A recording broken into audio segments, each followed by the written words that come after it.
Hola a todos y todas y bienvenidas a un nuevo episodio de Negra como yo.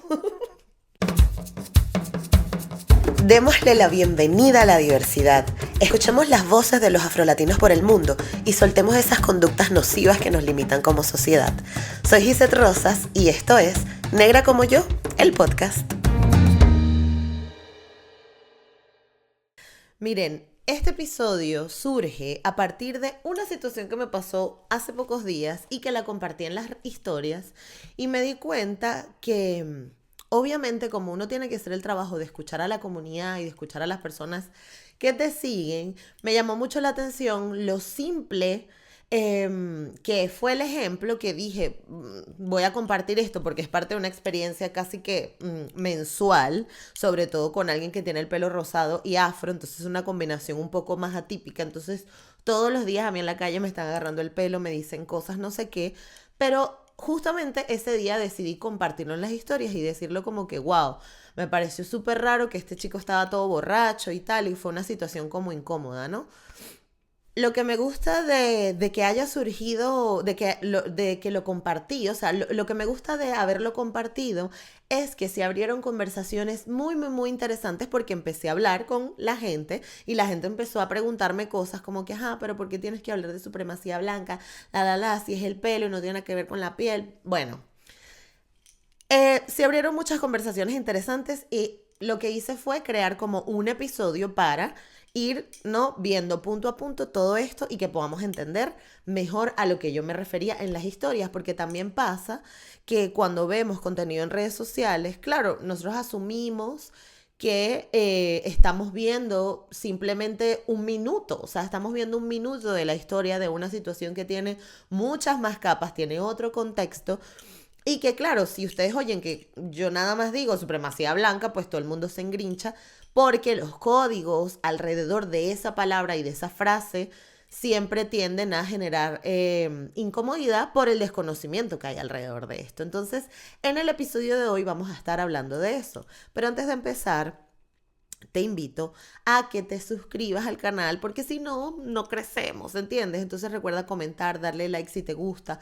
compartirlo si te parece interesante la reflexión que voy a compartir más adelante y que si, bueno, no sé, quieres debatir un poco más, pues te veo en los comentarios y ahí nos vamos hablando y nos vamos contando. Todas las dudas, todo lo que te genere como curiosidad a partir de lo que yo comunique acá, porque también eso va a ser un episodio, ponte de 20 minutos, pero tampoco puedo profundizar tanto, ¿no? Estas son cosas que toman tiempo. Entonces, si hay alguna duda que te surge o lo que sea, recuerda comentarlo y por ahí podemos debatirlo, o también en las redes sociales, en @negra como yo, tanto en Twitter, en Facebook como en Instagram. Así que vamos allá. Ok, voy a contarles la anécdota desde el principio. La semana pasada, yo un día cualquiera fui al concierto de una amiga que estaba tocando y cuando termina el concierto, mi amiga y yo estamos hablando al lado de una esquina del bar y llega un chico borracho y me dice, ¡guau! ¡Qué increíble tu pelo! Yo hace un par de episodios les conté que yo soy una persona que yo soy como introvertida, extrovertida. En verdad yo no soy mucho de contacto físico, así un montón, pero si te conozco y tenemos una relación, pues sí. Entonces como que esas son situaciones que me ponen mucho en tensión porque yo no estoy acostumbrada a estar agarrando a la gente. Y yo entiendo que hay ciertos espacios donde pues no sé, la gente se toca más, además el borracho siempre está como, baboso y tal. Pero ese no es el punto. El punto fue que yo me quedé paralizada porque lo vi que venía hacia tocarme el pelo y mi amiga metió la mano y le dijo, hey, ¿qué haces, tío? Tal, ¿no? Pero sin, o sea, como que sin mucha, no fue algo problemático, en verdad. Le dijo, hey, no toques y tal. Y él dijo, verdad, lo siento, tal. Y de verdad se sintió como súper apenado y se fue, ¿no? Él como que cayó en cuenta y se va. Claro, algo que la gente no entiende y que justo hace un tiempo lo estoy hablando con una amiga, es que para la persona que experimenta este tipo de violencia, porque tenemos que primero entender que esto es una violencia, no se toca el cuerpo de la gente, no se toca el cuerpo de las personas, y menos si es una persona que no conoces. ¿Por qué? Porque el pelo es una parte del cuerpo y esto es algo que tenemos que entender muchísimo. El pelo es parte de nuestro cuerpo y el tiempo que además se invierte en cuidar el pelo afro rizado es muchísimo. Entonces probablemente el pelo tiene aceite, tiene una definición específica que las manos la dañan. O sea, literalmente las mujeres negras tenemos que aprender a no tocarnos el pelo cuando estamos en la calle, sino que nos hacemos el peinado y estamos paralizadas todo el día porque entendemos que se puede caer y se desarma muy fácil. O sea, en verdad hay que tener mucho cuidado con eso. Pero más allá de la situación física, lo que le quería explicar es que la persona que es violentada, en este caso yo, claro, ahora mi conversación por una hora se convirtió en este problema, ¿no? En esta situación. Es decir, tenemos una situación, ¿no? Este señor me toca el pelo. ¿Qué pasa? Que yo me quedo con mi amiga en ese momento hablando del tema. Luego me voy a mi casa y por las historias hablo del tema. Pasé toda la noche respondiendo mensajes por las historias hablando del tema. Es decir, yo tengo que repetir constantemente el recuerdo de una situación donde me sentí violentada y al mismo tiempo tengo que estar educando a las personas con respecto a este tema y es algo que nos pasa constantemente. O sea, déjame decirte que las mujeres negras, sobre todo quienes tenemos peinados como lo que llamamos atípico o fuera de la norma, cuando tienes el afro muy grande.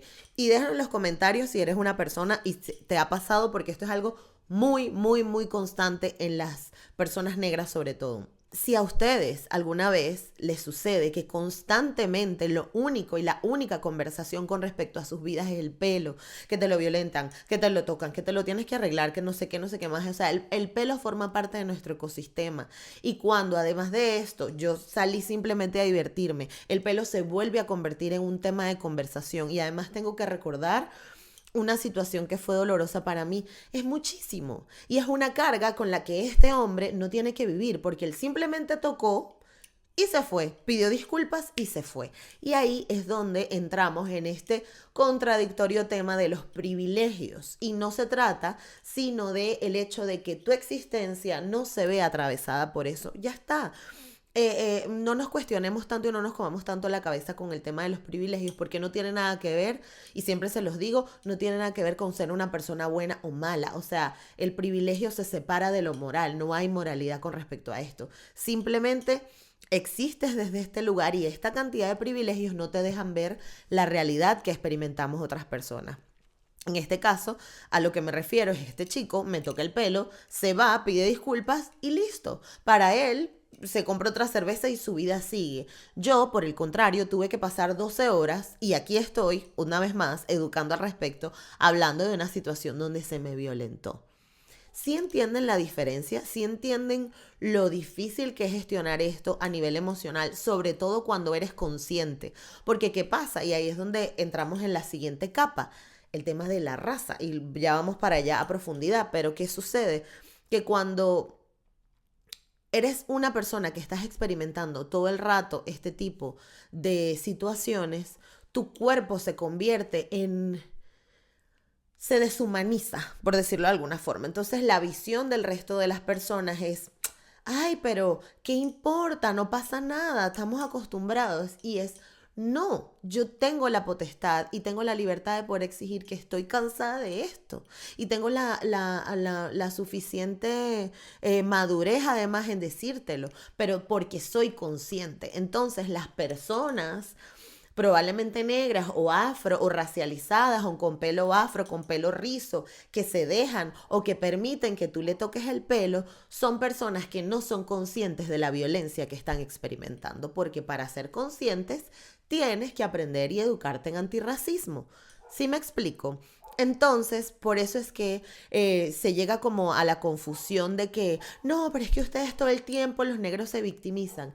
No, no, no, no se trata de victimizarnos, se trata de que estamos siendo conscientes de cómo la sociedad nos trata y lo estamos reclamando, lo estamos diciendo y lo estamos exponiendo. ¿Qué pasa? Que ahí es donde entra la capa de la supremacía blanca y también ahora vamos para allá, que tiene que ver con que como tú en tu mente te crees superior al otro, tú dices, guau, pero bueno, ustedes sí sufren. Y es y que no, no, no. O sea, yo tengo la suficiente potestad y la suficiente madurez emocional como para decirte a ti y señalarte a ti que esto me hace daño. Y la otra persona tendría que respetarlo, como este chico pidió perdón y se fue avergonzado. Pero ¿qué pasa? Que para él fue una situación aislada, me recordará como la chica del pelo rosado, y para mí es otro día en mi vida y otro momento incómodo. ¿Sí se entiende?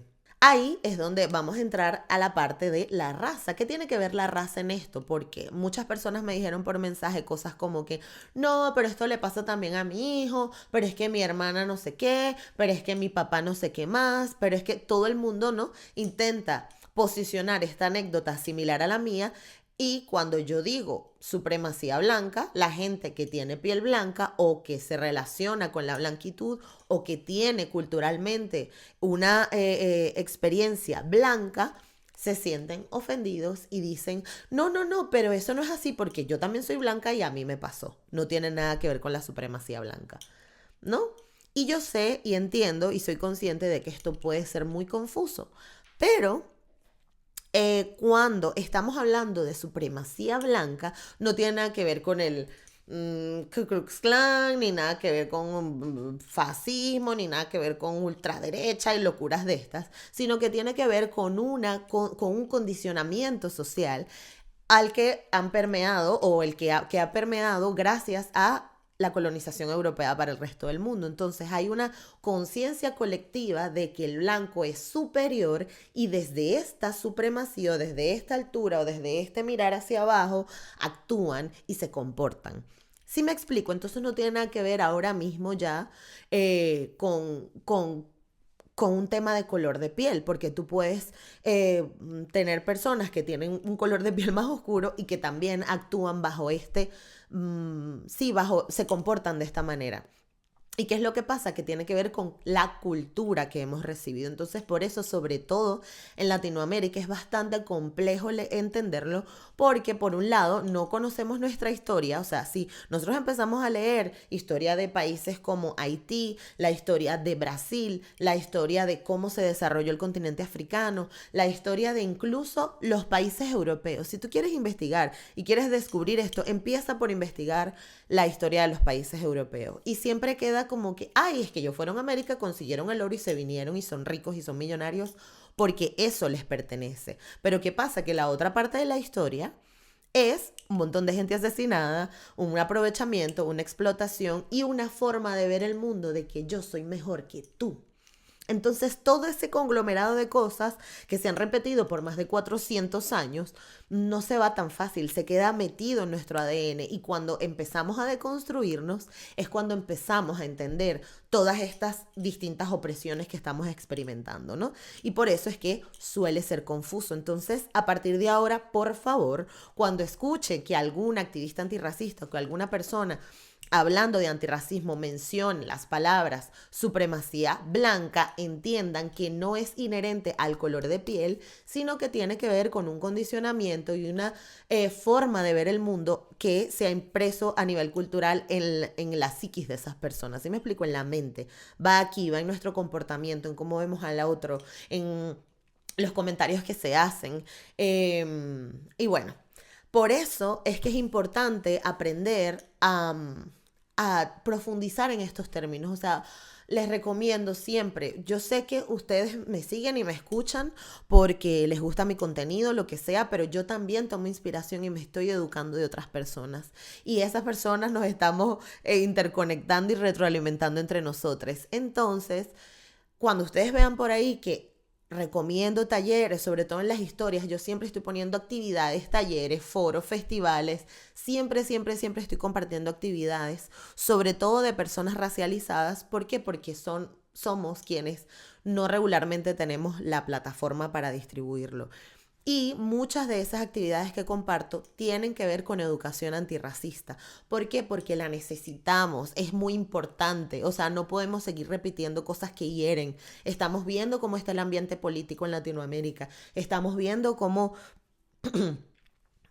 Estamos viendo cómo se están pasando las cosas a nivel social, cómo hay un crecimiento de unos grupos, cómo hay un genocidio sucediendo en otros países, cómo hay muchísimas cosas que afectan a la sociedad y que parten principalmente desde ese concepto, desde el racismo que hay en la sociedad. ¿Por qué? Porque el racismo se sostiene por el capitalismo y bueno, eso son un intricado del que no vamos a hablar hoy, porque ese no es el tema. El tema es por qué no se toca el pelo de la gente. Entonces, ya entendieron la anécdota y ya entendieron a lo que me refería en las historias con la supremacía blanca. Ahora vamos a hablar un poco de todo este proceso histórico y por qué sigue siendo, o sea, vamos a entrar un poquito más en por qué es tan doloroso hablar de que te toquen el pelo, ¿no?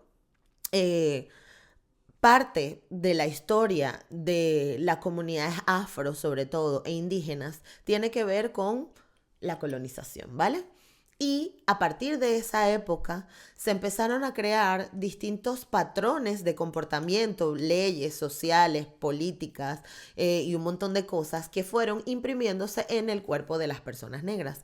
Una de esas, y creo que la más marcada, tiene que ver con el pelo. Las personas negras hemos sufrido de discriminación por nuestro pelo a lo largo de los años. No es algo que está sucediendo a día de hoy. Es algo que históricamente se ha hecho. Empezando por que las señoras de hogar, ¿no? Entre comillas, las señoras blancas de la alta sociedad que tenían como trabajadoras esclavizadas a mujeres negras, no les gustaba su pelo porque decían que se veía feo. Así que o las rapaban o les mandaban a ponerse turbantes. Y eso, a nivel de construcción de identidad, es muy doloroso. Pasada esa historia tenemos todos los años de la época moderna, ¿no? Entre 1900 y los 2000. Toda esa época, las comunidades afro se vieron estigmatizadas a nivel social y profesional por el uso de su pelo. Y es algo que a día de hoy todavía lo vemos en muchas partes del mundo, donde mujeres son discriminadas porque su pelo no se ve lo suficientemente profesional. Además de esto, lo he hablado un montón en este podcast, lo he hablado un montón sobre todo el tema de el pelo, porque no es profesional, todas esas violencias que experimentamos. De hecho, les voy a dejar un par de episodios en la descripción para que los puedan escuchar si no lo han hecho. Pero precisamente cuando hablamos de el el pelo afro y la experiencia de las personas con el pelo afro rizado, siempre hay una anécdota de cuando en la escuela me dijeron que mi pelo, cuando en la universidad me dijeron que mi pelo o cuando en el trabajo me dijeron que mi pelo tal cosa, ¿no? Que mi pelo era feo, que mi pelo era, parecía una mopa y bueno, o sea, la cantidad de insultos, porque para eso sí hay creatividad, para insultar, ¿no? La cantidad de insultos es una locura. Pero a lo que me refiero es que parte de nuestra experiencia social, o sea, cómo nos movemos en el mundo, está atravesada por esto. Está atravesada por el hecho de que las personas afro y las personas afrorizadas todo el rato se habla de nuestro pelo. Y como les digo, eso es violento. Entonces, toda esta historia le suma al hecho de que vale, toda esta historia le suma al hecho de que hay muy poca reflexión al respecto. Es decir, las personas que están cometiendo esta violencia, las personas que se permiten hablar del pelo de otros, las personas que se permiten tocar el pelo de otros o las personas que están todo el rato pendientes de cómo se ve el físico de los demás, lo normal es que actúen desde esta supremacía blanca que ya les expliqué y que tengan muy poco sentido de la reflexión y de tomar conciencia de sus acciones. Entonces, aquí es donde hago un llamado a la responsabilidad individual. Aquí es donde entra la responsabilidad individual. La responsabilidad individual no entra cuando yo estoy diciendo que la supremacía blanca y tú vienes y me cuentas, mi abuelito era blanco y mi abuelito no hacía esas cosas racistas y él estaba casado con mi abuelita que era negra. No, María Elena, no necesito ese comentario. O sea, no me importa, o sea, al final a lo que yo me refiero es precisamente cuando hablamos de supremacía como sistema social que está en la mente de las personas. Entonces, esta supremacía lo que evita es que tú seas consciente de las acciones violentas que ejecutas y que además te sientas atacado o atacada o atacada y cuando se te reclama o cuando se te dice, hey, no se hace, ¿no? Y en verdad lo que tendrías es que pedir disculpas y retirarte avergonzada. Y punto, ya está.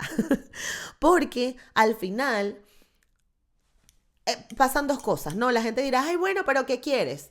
En verdad es disculpa y te vas, si no quieres experimentar el momento incómodo de estar ahí. O quedarte y decir, wow, lo siento, ¿cómo puedo ayudarte? O lo que sea, ya está. Pero ponerte a la defensiva de, bueno, pero ¿por qué no te tienes que dejar tocar el pelo? Ay, bueno, pero ¿qué importa? Yo se lo toco a mi amiga Elenita y ella también es negrita como tú y se lo deja tocar. Ay, no, a mi primita no sé qué más. O sea, cuando les digo que tengo cientos y cientos de comentarios igual, no les miento. Todo el mundo le sale la fragilidad y tiene que venir a defender porque individualizan las cosas. Y de eso no se trata individualizar. Individualizar se trata cuando estamos hablando de tus acciones propias y de tus propios estereotipos que estás perpetuando. Entonces, cuando una persona te reclame, usted se calla la boca o dice qué necesitas o cómo te ayudo y ya está. No hace falta entrar en la defensiva de, bueno, pero es que no lo hizo por mal, no, bueno, pero es que él no se refería a eso, decía esto, decía aquello. No, por favor. Entonces, bueno, creo que no se me queda nada por fuera. Si queremos profundizar más sobre este tema, por favor, recuerda dejarlo en los comentarios, escribirme por Instagram en @negracomoyo o seguir la conversación a través de Twitter o Facebook. Aquí estoy para escucharte, aquí estoy para que hablemos y nos conectemos y gracias por estar en un episodio. Nos vemos en el próximo. ¡Mua! ¡Chao!